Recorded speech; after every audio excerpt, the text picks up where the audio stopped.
Yo mga Pops, it's Kirgy Pops nagbabalik. Today's video may re-review tayong dispo galing sa Pastry Vapors na ang collaboration nila dito is ang Aspire, which is yung Creek 9000 Pops. So ayun, bago tayo magsimula, ang lahat ng sasabihin ko ay pawang opinion ko lamang kasi iba-iba tayo ng panlasa at iba-iba tayo ng trip. So tara! So meron tayo dito ngayong PR kit na galing kay Boss Ian Angeles ng Pastry Vapors.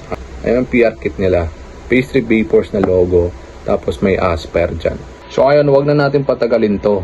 Hihipakin na natin lahat to.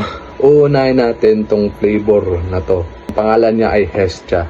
Ang flavor profile na ito is Mango Splash. So ayan o. May logo ng Pastry Vapors dito. Tapos Aspire. Sa likod, ayan, Pastry Vapors. Tapos dito sa side, ito yung screen nila. Dito lalabas yung battery percentage saka yung puff. So, ayun. Titikman na natin to. Wow. Kakaiba si Pastry Vapors, tol. Para siyang manggang parang pang mango smoothie, ganun. Tapos matamis. I-rate natin to ng 8.5 out of 10. So, ngayon ang next, ito si Aphrodite. Ayan. Ang flavor profile niya is mixed berries. Ayan. Oh. Ayan o. Battery 100. Tapos lipat siya. Ayan. Iba talagang lasa ng Pastry Vapors. Kung basta nandun lahat yung berries. Mixed berries nga, di ba? Grabe. Hindi ko ma-explain eh. Pero ayun, basta mixed berries to. Doon lahat yung berries. Merong hint na strawberry, ganun. Basta, i-rate natin to ng 9.5 out of 10. And next, si Athena. Flavor niya is watermelon frost.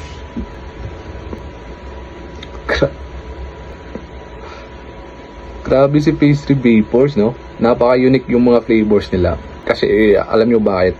Nakitikim na kasi ako ng mga dispo na watermelon flavor. Ito talaga yung pinaka-bestseller flavor eh. Watermelon. Pero iba to eh. Iba siya. Yung ibang watermelon kasi matabang. Tapos malamig lang. Ito parang shake. Tapos matamis. Grabe. I-rate natin to ng 9 out of 10. Etong next, si Hades. Which is ang flavor profile niya is melon lychee. Melon lychee? Lychee. Lang ako nakarinig ng gano'n. Melon na lychee. Yun, no? Dito pa lang sa outside, no? Maaamoy mo yung lychee.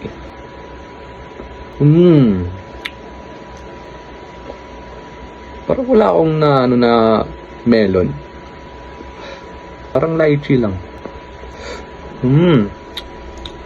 Lychee siya. Tapos may hint na melon.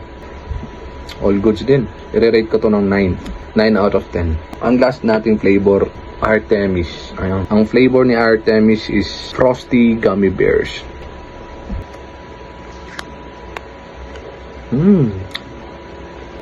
Parang parang gummy bears na bubble gum. Para sa akin. Bagay ito sa mga pang babae na flavor. Matamis. So, i-rate natin to ng 9 out of 10. Ayun, abang-abang na kayo dito sa Greek 9000, no? Palabas na to. Siyempre, to try talaga to si Greek 9000, no? So, meron pang madaming flavors. Ito lang yung review natin ngayon kasi ito yung bagong 5 flavors nila.